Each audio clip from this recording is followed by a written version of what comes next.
Biology chapter number 11 disorders of the kidney. बेटा जैसे हमने रेस्पिरेटरी सिस्टम में रेस्पिरेटरी डिसऑर्डर्स के बारे में बात की थी, इस चैप्टर में हम लोग जो है वो किडनी के डिसऑर्डर्स की बात करेंगे, जिसमें बहुत ज़्यादा इम्पोर्टेंट और मोस्ट कॉमन डिसऑर्डर जो है वो आता है जी किडनी स्टोन।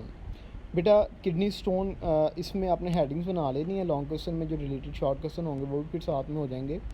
तो बेटा इसमें याद आपने ये चीज़ रखनी है कि जब यूरिन के अंदर यूरिन बहुत ज़्यादा कंसनट्रेटेड हो जाए और उसके अंदर बहुत ज़्यादा साल्ट्स के क्रिस्टल्स आ जाएँ, जिसमें कैल्शियम ऑक्सीलेट, कैल्शियम और अमोनियम फॉस्फेट, यूरिक एसिड वगैरह आ जाएँ, तो इनके क्रिस्टल्स जब ये सारा ब्लड, जिस ब्लड के अंदर ये सारे सॉल्ट्स मौजूद हैं, तो ये ब्लड जब बेटा हमारी किडनी के पास आएगा तो वहाँ पे जाके ये क्रिस्टल्स जो हैं वो डिपॉजिट होना स्टार्ट हो जाएंगे, और वहाँ पे जब डिपॉजिट होंगे तो वहाँ पे एक स्टोन की फार्मेशन करना स्टार्ट कर देंगे, जिसको हम लोग किडनी स्टोन का नाम देते हैं। ठीक है, ज़्यादातर स्टोन्स ना बेटा वो किडनी में बनते हैं, कुछ जो हैं वो आगे ट्रैवल कर जाते हैं इनटू यूरेटर्स और यूनिब्लेटर।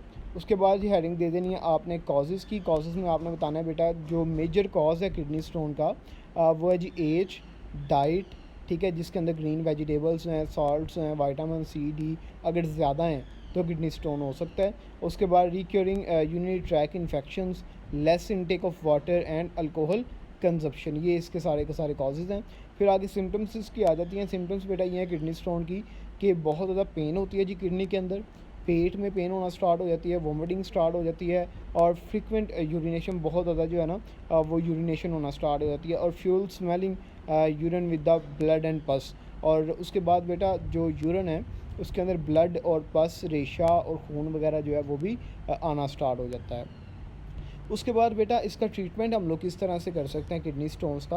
किडनी स्टोन का जो ट्रीटमेंट है बेटा वो 3 तरीक़ों से किया जाता है। 90% जो किडनी स्टोन्स हैं वो पानी पीने से ठीक हो जाते हैं। अगर आप बहुत ज़्यादा पानी पिएँ तो पानी के साथ ही वो जो किडनी स्टोन्स हैं वो बाहर निकल के तो यूरिन के ज़रिए बॉडी से बाहर निकल जाते हैं। दूसरा तरीका ये है बेटा कि हम लोग सर्जरी करवाएं और किडनी के अंदर से उस स्टोन को रिमूव करवा दें। तीसरा तरीका है जी जो आजकल बहुत मॉडर्न चल रहा है, वो है लिथोट्रिप्सी। बेटा लिथोट्रिप्सी में ये काम किया जाता है कि नॉन इलेक्ट्रिकल शॉक वेव्स जो हैं उनको हम लोग किडनी स्टोन के ऊपर गिराते हैं, जिसकी वजह से हमारा स्टोन जो है वो छोटे छोटे जो है वो सैंड लाइक स्ट्रक्चर्स में कन्वर्ट हो जाता है, और उन स्ट्रक्चर्स हैं बेटा वो यूरिनेशन के ज़रिए बॉडी से बाहर निकल जाता है। ये तब करवाया जाता है बेटा जब कि स्टोन बहुत बड़ा है और वो यूरिनेशन में खुद ब खुद जो है वो बाहर नहीं निकल पाएगा, तो उसको बाहर निकालने के लिए जो है वो फिर हम लोग इस्तेमाल करवाते हैं लिथोट्रिप्सी को। ठीक है, तो ये चीज़ आपने जो है वो याद रखनी है जी किडनी स्टोन के अंदर। उसके आगे चलें हम लोग तो हमारा टॉपिक आ जाता है जी रीनल फेलियर। बेटा रीनल फेलियर का मतलब है अगर किडनी जो है वो बिल्कुल ही काम करना छोड़ गई है। रीनल फेलियर किस वजह से होता है, रीनल फेलियर की वजूहात क्या हैं, तो 2 वजूहात यहाँ बताई गई हैं जी। सबसे पहले जी डायबिटीज़ मेलिटस और दूसरा हाइपरटेंशन। बेटा शुगर की वजह से, डायबिटीज़ की वजह से और ब्लड प्रेशर के ज़्यादा होने की वजह से, जिसको हम लोग जो है वो हाइपरटेंशन का नाम देते हैं, इन दोनों कंडीशंस के अंदर जो रीनल फेलियर के चांसेस हैं वो बहुत ज़्यादा हो जाते हैं। इन दोनों कंडीशंस में क्यों ऐसा होता है बेटा, ऐसा इस वजह से होता है कि डायबिटीज़ के अंदर भी और हाइपरटेंशन में ना ब्लड का प्रेशर ज़्यादा हो जाता है।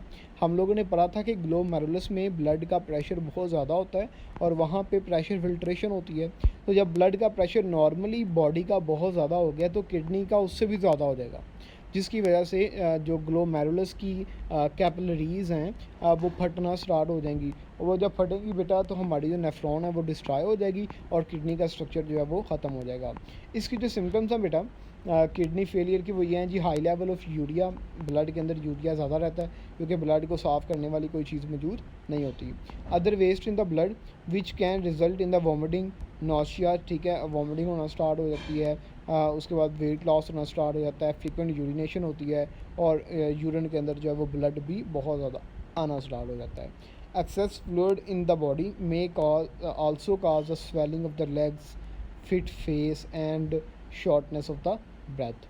अच्छा बेटा उसके बाद किडनी फेलियर को ठीक कैसे कर सकते हैं, ये इंशाल्लाह हम लोग जो है वो आगे कल के लेक्चर में डिस्कस करेंगे। तो यहाँ तक आपने रिलेटेड शॉर्ट क्वेश्चन जो हैं वो याद रखने हैं, और किडनी स्टोन जो है वो लॉन्ग क्वेश्चन में आपने याद करना है।